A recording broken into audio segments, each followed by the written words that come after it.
मिले है घाटवा पर।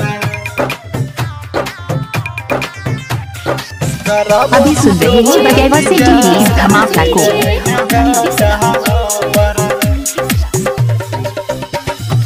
मंगुरा नवादा मिले है घाटवा पर।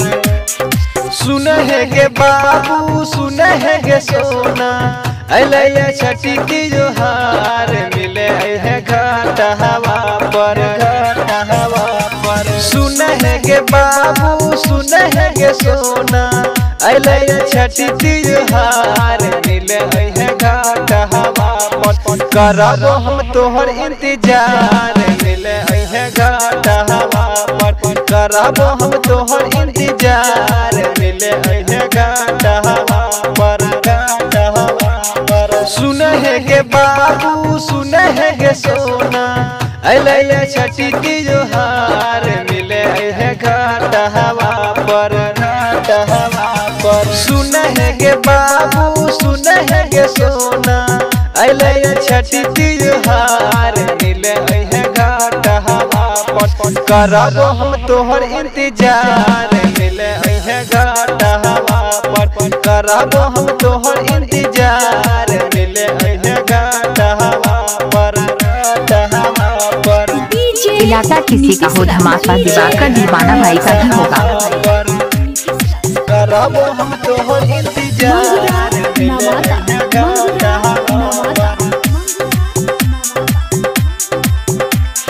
मैया छठी के छे महिमा महान गे पूजे छे मैया के दुनिया जहान गे।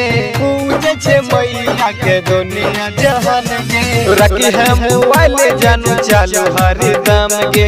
3 बजे भोर जई है मिला मुझे हम गे। मिला मुझे हम गे।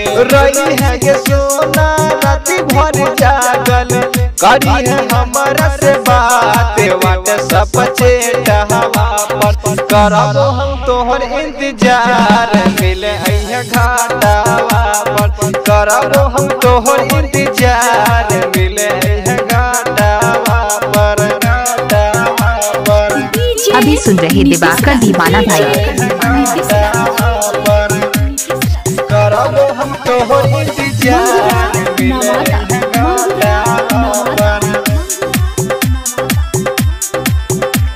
सज धज मिले है सुन जाने आज गे। कह छो तोरा से तोहर गौतम राज गे। कह छो तोरा से तोहर गौतम राज गे। डरी है न कुछ करते दुशासन ओई है गे जन मिले तू सुखासन। तू सुखासन बापू विकास के कैदी है फोन सोना घर से निकल भी जाब ये भी जब रोडवा पर। करब हम तोहर इंतजार मिले है घाटवा पर। करब हम तोहर इंतजार मिले है घाटवा पर। मिले है घाटवा पर। आप सुन रहे हैं दिवाकर दीवाना भाई को ग्राम बगीवा जिला मधुबनी।